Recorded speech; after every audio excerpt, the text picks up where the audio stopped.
Assalamualaikum warahmatullahi wabarakatuh. Saya Nur Karima akan mempresentasikan mengenai produk media yang telah saya buat dengan sub pembahasan sebagai berikut. Yang pertama adalah sasaran, yang kedua kelebihan, kemudian pembuatan serta implementasi penggunaan media.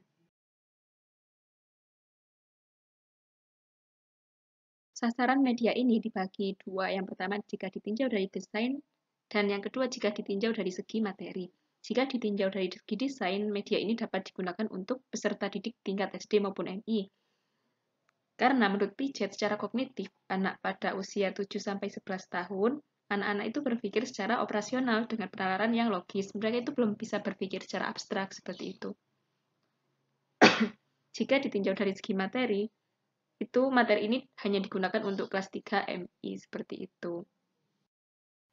Kelebihan media ini yaitu terdapat peta wilayah, terdapat highlighter, berwarna, dan bergambar. Pakai peta wilayah karena tidak semua peserta didik itu tahu di mana sih Mekah itu, di mana Madinah gitu. Mereka nggak tahu Mekah, Madinah itu kecamatan atau kabupaten atau kayak gimana kan mereka nggak tahu. Juga nggak tahu seberapa jarak antara Mekah dan Madinah kayak gitu. Jadi dengan adanya peta ini mereka tuh bisa tahu oh ternyata Mekah Madinah itu ada di sana gitu. Kemudian terdapat highlighter pada poin-poin penting. Kenapa sih kok harus ada highlighter gitu?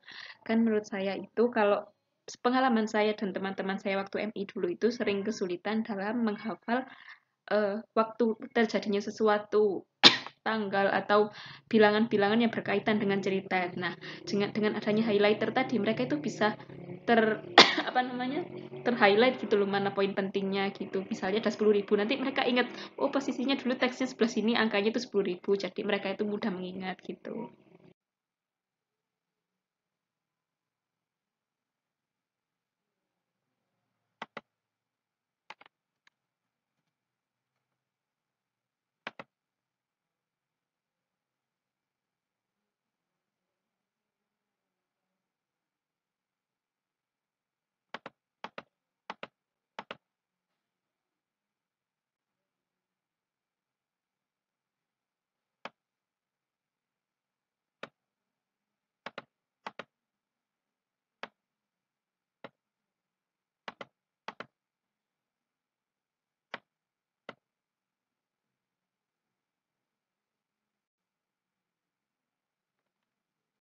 Pembuatan media ini menggunakan alat berupa laptop dan menggunakan software berupa CorelDRAW.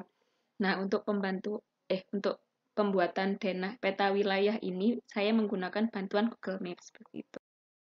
Implementasi dari media ini ya, bisa dibagi ke dalam dua bentuk.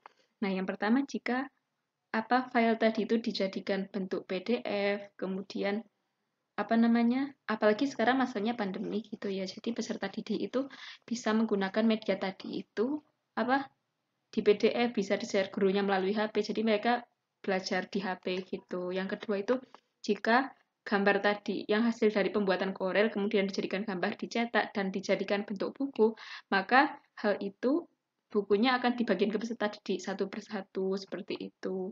Jadi seperti itulah penggunaan media tadi itu. Kemudian peserta didik akan membaca apa yang ada dalam media tersebut seperti itu.